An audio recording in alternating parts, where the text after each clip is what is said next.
Welcome to Creamer Media's Resources Watch, a weekly video roundup of the events and people making and shaping the news in the mining industry.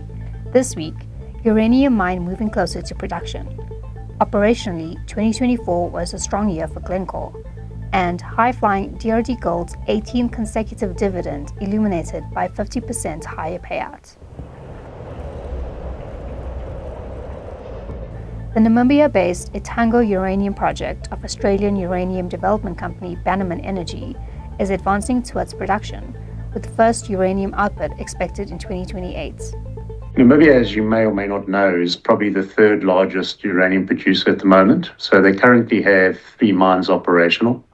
Rossing, that's been there for over 45 years. Husap, which is one of the larger ones, which has been operating since about 2014. And then just recently, Langer Heinrich was reopened. And the combined production of those 3 mines put them at about 3 in the world in terms of uranium production. We will produce effectively 3.5 million pounds of uranium, and we'll obviously add to Namibia being a major producer of uranium worldwide. To produce our 3.5 million pounds, we effectively process 8 million tons per annum of ore. And we've got a very simple process. It's open cast, like all of the mines in Namibia. But then we heap leach our ore before we put it into an IX and then into precipitation. So we're slightly different to the other mines in Namibia in that we're using heap leach, whereas they're all using tank leach. Operationally, 2024 was a strong year for Glencore, as the company's industrial assets were reported to have delivered full-year production numbers within their original guidance ranges. We've simplified the portfolio, as you know. We've shut a number of assets or disposed of assets that have been either loss-making in the shape of the likes of Koniambo. We've sold off some other assets which are subscale, not fit for purpose.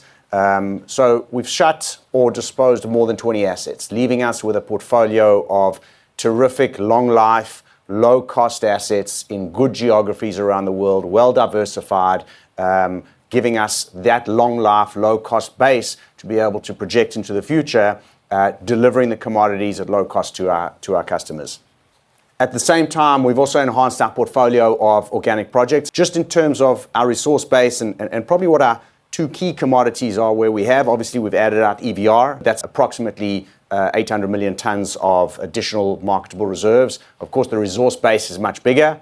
So that's we keep going back to a great acquisition. We're very happy with that acquisition, very happy with that asset. So that's a real growth asset for us in our business. And in terms of our copper business, we've done a lot of work understanding the organic profile and resource base that we have. We have close to 20 billion tons of measured, indicated, and inferred resource. That's a growth of more than 6 billion tons since a previous report in 2022. And that's going to set us up for the future when and the way these projects get developed.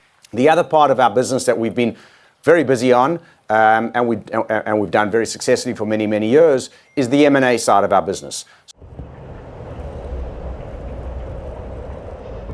DRDGOLD reported soaring half-year operating profits and 28% higher revenue for the 6 months to December 31st. This is the 18th year that DRD is paying a dividend, and it's very much part of our value proposition. I think dividends for us is no longer just a policy, but it's become a value, forming part of our value proposition composites of maintaining healthy cash flows or focusing on cash flows whilst taking full exposure to the gold price and offering shareholders also the opportunity to trade the stock that's deeply geared to movements in the gold price. It's very specific, it's very deliberate, and we do believe that those who are shareholders in the company that are long DRD, that this is typically what they would require.